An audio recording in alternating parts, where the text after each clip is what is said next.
Are you in fact a dungeon master, and how does one obtain that title? I am a dungeon master, and you could just, if you decide to run a game, so you're hosting the game, basically, you are the dungeon master. Basically, Dungeons and Dragons is a fantasy world where you could do whatever you want, and your probability of success is based on a roll of the dice.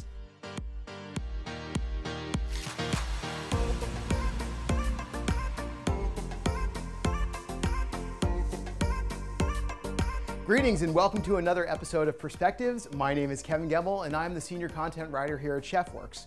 Now, our guest today is a man of many titles.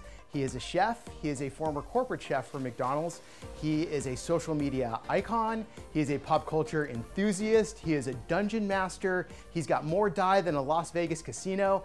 I am talking about Chef Mike Haracz, who also runs his own YouTube channel, Chef Mike Does Stuff. Chef, thank you so much for joining us. How are things in Chicago? Cold, snowy. It is my pleasure to be here. Fair enough. Let's talk about culinary for a second. You are Yes. a born and bred Chicago guy. I'm sure Absolutely. you grew up on the sausages of Abe Froman. The Kids sausage look it of up. Chicago. Kids look it up. How'd you decide that you wanted to get into culinary? First off, how much does the region influence what you do? And then how did you get from McDonald's corporate chef to running your own YouTube channel? Sure. So like a lot of the chefs, I grew up just cooking with mom and grandma and stuff. Now, they were not culinarians. So the best, early 90s Midwestern food. So I had a lot of mashed potatoes and meatloaf and stuff like that. So, but where you grow up, where you're born, and your tastes definitely influence kind of your personal taste profile growing up. So and that's actually one of the reasons why I think McDonald's is so successful, is the nostalgia factor. You remember going there as a little kid, so as you get older, it brings you back to kind of that experience. So I went to culinary school. I worked fine dining. I went to Johnson & Wales in Providence, Rhode Island, and I have a degree in culinary nutrition. At the time, that also included your R&D and food science classes. And I also wanted to be in an awesome metal band after college. So nights, weekends, and holidays are show night. I couldn't be working in a restaurant and be in a band. So I tell people I fell into that R&D food science world. And then What was the name of your awesome metal band? The first one was called From the Broken, and the second one was called The Branded. Okay, thank you. Continue. Oh yeah. And then, so just from working in the industry, somebody I worked with got a job at McDonald's. A position opened up, the manager of culinary innovation for the U.S. menu. They thought I would be a good fit, so I made my way over to Mickey D's. Was there for about 4 years, then decided to do some other career things, which then led me to COVID times. And with all the free time due to COVID, I like to keep working, keep building my brand. So it was, all right, let's start a YouTube channel from the ground up. I started with just my cell phone, and now I have my cell phone with better lighting and better microphones. So, and a little more production, just a touch more. You touched on two really interesting points there, and I want to hit on each of them separately from a question standpoint. The first was that nostalgia about McDonald's. What went into menu development there as a corporate chef? Because I think people think Big Mac, rinse, repeat, over and over and over again. What does a corporate chef for a company that big do in terms of development and flavor profile development? It is very science and data driven. So a lot of the time is spent behind mirrored glass, serving a variety of panelists food. Then we'd acquire data on what they like, what they don't like. There's a whole process in order to get that data. We're working with the marketing and consumer insights teams to know what McDonald's customers want, as well as if we're trying to attract new business, what's out there in the industry and what do we feel is missing from our menu.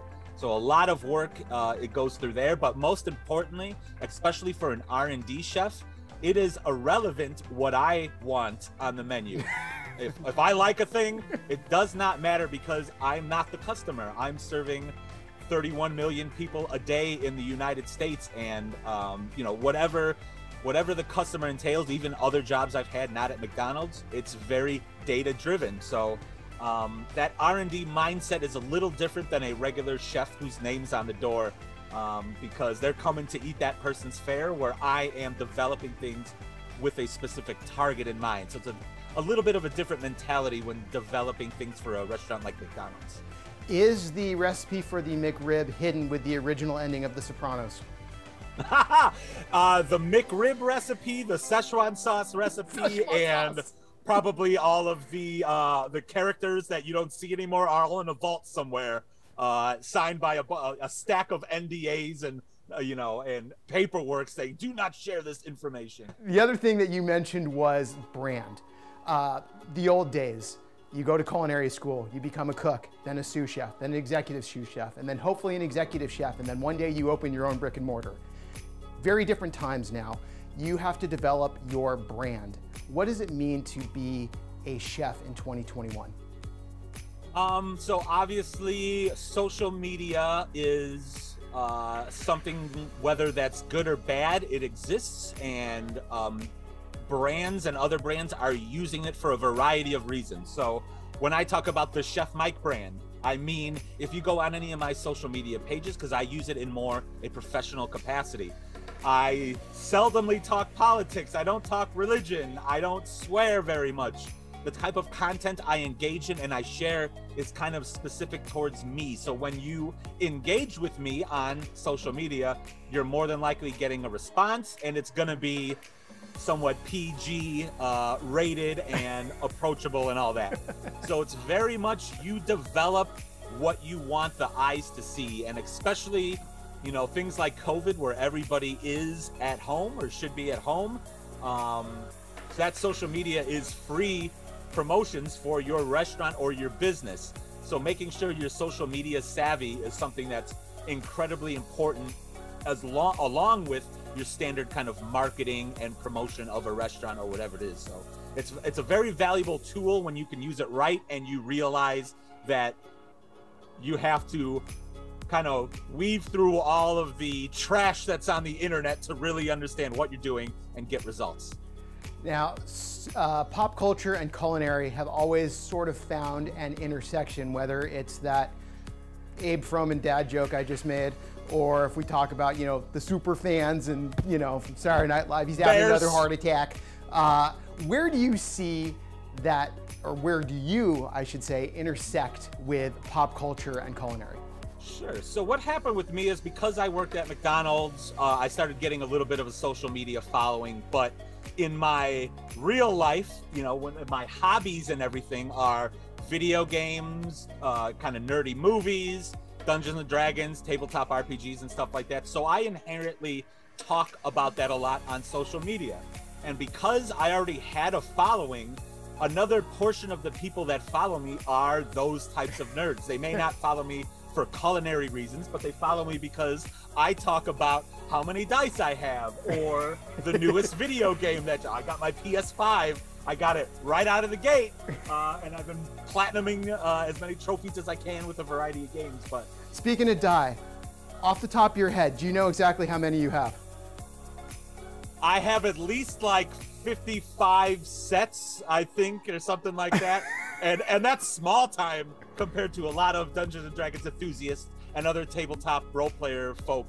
People very much respond to it like, oh, he's somebody who's high profile who also likes the things that I like. So it's strategic, where if you are a chef and you are trying to promote your food and all you do is promote food, your fan base is going to be food lovers. Mm-hmm. But if you do that, and I have 2 kids, so I do dad life stuff. I talk about kids, and then I talk about WandaVision, the newest Marvel thing, and I talk about this, that, and the other. So my fan base is growing because I could talk about food, but I could also talk about food in the instance of a video game that I'm playing, or I don't even have to talk about it. So I'm basically just kind of making sure my audience is nice and broad, which gives you the eyes, gives you the numbers, gives you the analytics that all those brands who want to engage with you want to have. Well, you brought up WandaVision, which is actually a perfect segue into what has become one of the more popular segments of this show, which is rapid fire. So I'm going to ask you a series of questions, and I want the first answer that pops into your head. All right. I will keep them relatively short as well. I could talk for a long time, but I will try my best to go quick. That's why we love having you on this. We're going to have you on again and again and again. So Anytime. right off the bat, DC or Marvel, and why? I'm more Marvel because I grew up reading the Marvel comic books. However, I have appreciation for all the superheroes and the nerdiness. You are a Chicago guy. Is deep dish pizza really pizza? Why? Or why not? It is absolutely pizza, just like what is St. Louis or what's the new trendy pizza that Pizza Hut just launched? Is it St. Louis style? What's in the pan pizza with the crust, with the cheese on the crust? Oh, the stuff, New the York crust stuff, yeah. Got all kinds of pizza. It's all pizza. It's where you grew up because you like that when the people in New York grew up in New York folding their pizza. They think that's the best. That's cool. I appreciate all the pizza, and pineapple definitely belongs on pizza because it's delicious. All right, we're not having you on the show anymore, but it was good. Oh no! Best movie with Chicago as the backdrop. Oh, and we've already well, it's either Blues Brothers or Ferris Bueller's Day Off. Those are the only, or, well, also Batman Dark Knight was filmed. A lot of it was filmed in Chicago, so that's pretty cool too. Our media manager, Aaron, who's behind the scenes, immediately jumped in and said The Fugitive. That's right. That was in Chicago, right? That's a great movie too. Most underappreciated ingredient is? Most underappreciated ingredient. Ooh, that's a good one. Mild or medium heat chili flake. I like the flavor of chilies. A lot of times you're adding chili into something to make it spicy, but there's a variety of chilies out there that will give a little heat, but also a lot of flavor. Something like I use Aleppo chili flake all the time. It is a very fruity, mild, vibrant red chili that I'll put on everything because it goes well. So don't forget that there are mild chili peppers out there as well that you can use in your cooking.